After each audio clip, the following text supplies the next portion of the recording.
Je suis en direct du lancement de programmation d'automne 2013 d'Astral Télévision afin d'en savoir plus sur ce qui vous attend cet automne. Tu arrives sur les ondes de Canal Vie cet automne avec une nouvelle émission. Est-ce que tu pourrais nous parler du concept de Pimp Mon Garage? Le concept de Pimp Mon Garage, Pimp d'abord, ça veut dire revamper, réinventer. C'est un langage qui nous vient des Américains. Puis on le fait très bien, je vous le dis, au Québec parce qu'on réinvente les garages de A à Z. Le prérequis, en fin de compte, c'est d'avoir un garage le plus bordélique possible, sans dessus-dessous, un genre de garage qu'on n'a pas visité depuis l'an 2000. Là, ça, c'est parfait. On ouvre la porte de garage et si on manque de se fracasser le cerveau là, en tombant, là, en rentrant dans le garage, c'est parfait. Alors là, on fait le ménage là-dedans. Il faut savoir que les gens nous donnent carte blanche. C'est-à-dire, ils s'attendent à tout. Et heureusement, parce qu'on fait des miracles. On fait n'importe quoi avec des garages.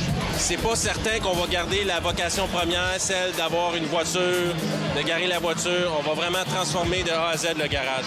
C'est incroyable ce qu'on fait. Disons que quand on est un gars puis qu'on se fait sortir de la maison, je vais le dire autrement, on n'a plus la place dans la maison pour regarder le hockey avec avec nos chums et tout ça. Donc là, on a créé à un moment donné un espace gars. Une place pour justement écouter le hockey, jouer au poker, un petit bar. Vraiment, là, ça devient la place. Tu sais, je vous ai tes chums veulent juste ça après ça, t'appeler, dire, on peut aller dans ton garage, là, c'est parce qu'on veut, on veut aller dans ton garage. Donc, ça devient des endroits rêvés comme ça.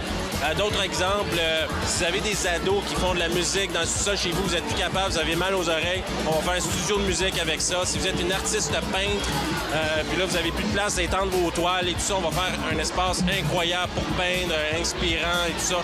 Donc, c'est pas exclusivement destiné aux gars. C'est pour ça que et les gars et les filles vont trouver leur compte à regarder ce show-là.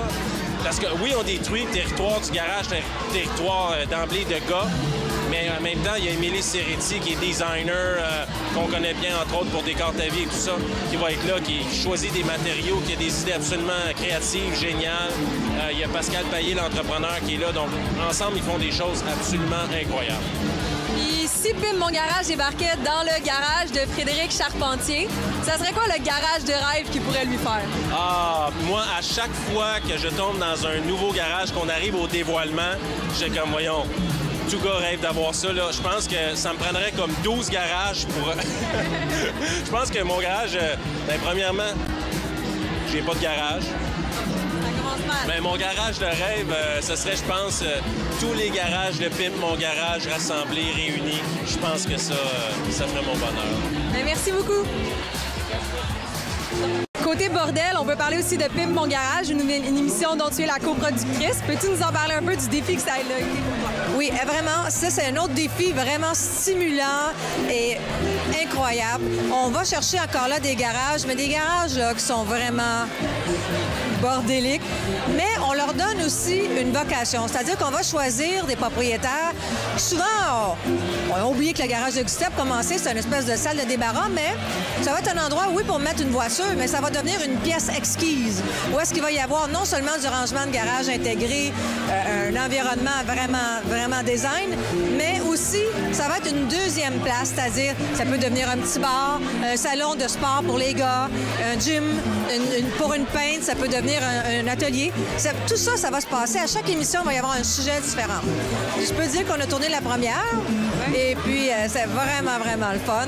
C'est une émission vraiment de télé-réalité magazine. C'est-à-dire qu'on voit tout ce qui se passe, tout ce qui peut arriver, les trucs qui tombent, les faux pas. Donc, c'est très divertissant aussi.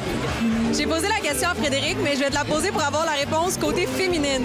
Si Pimp Mon Garage débarquait chez Manon Leblanc et qu'elle transformait le garage, quelle est la vocation que Manon voudrait qu'elle lui donne? Ben moi, ça serait une espèce d'atelier où il y aurait des pots de peinture, des rubans, mes souliers. Mais en fait, moi, ça serait un méga entrepôt, genre un grand walk-in de filles mélangé avec un atelier. Je pense que j'aurais deux vocations. C'est bon. Mais merci beaucoup. On te voit cet automne.